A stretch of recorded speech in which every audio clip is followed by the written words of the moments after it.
Hey guys, in today's video, we're going to be talking about my latest project, which is a door lock system with AWS IoT Core integration and Raspberry Pi as the microcontroller. Firstly, we're going to be talking about the project workflow. Secondly, we're going to be talking about the components used in this project and the circuit. Thirdly, we're going to be talking about the code. Fourthly, we're going to show the project in action. Now we're going to be talking about the project workflow. First, we have the brains of this project, which is the Raspberry Pi 3B Plus, which is a microcontroller.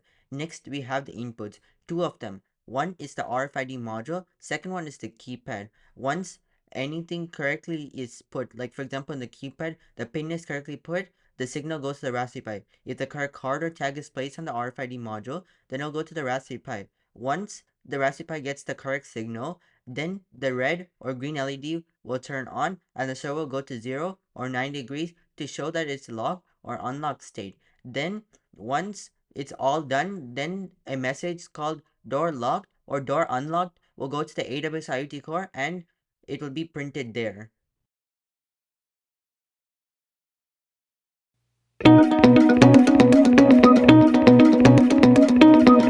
With the circuit, and there are two main components, this RFID module and this keypad module. When we put the correct pin on the keypad, then this green LED will glow and the server will be at 90 degrees. That means it's unlocked state. And once we put the wrong pin on this, then this red LED will glow and the server will not move. And if you put the correct pin the second time, you know what happens? This green LED will glow once more and the server will be at 0. That means it's locked position.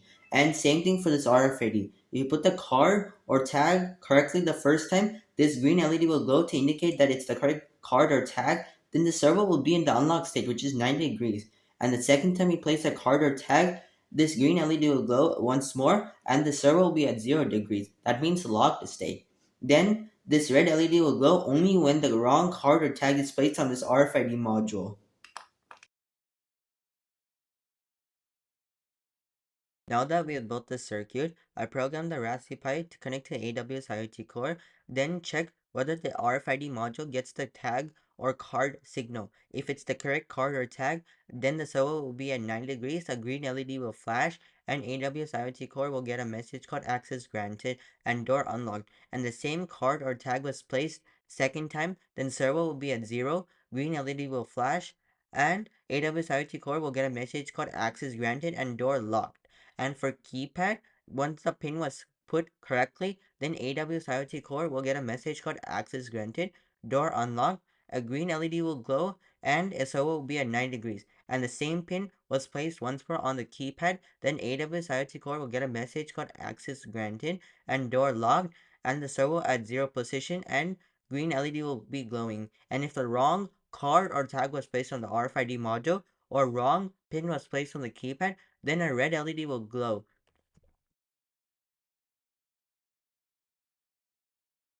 Now that we have built the circuit and programmed it, now I'm going to show you in action the circuit. First, I'm going to test the RFID module with the correct tag.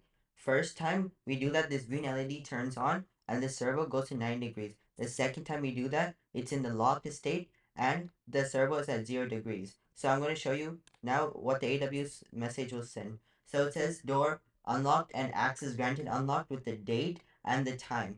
The second time I do this, it says access granted, locked, and the date and time. Now if you put the wrong RFID module tag on this RFID reader, what it will do is this red LED will glow and says no access granted on AWS IoT Core.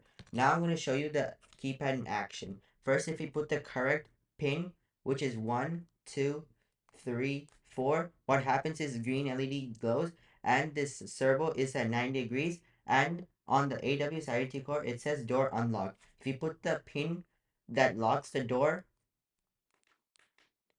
what happens is this servo is at 0 position now. That means it's locked. And at the AWS IoT Core, it says door locked.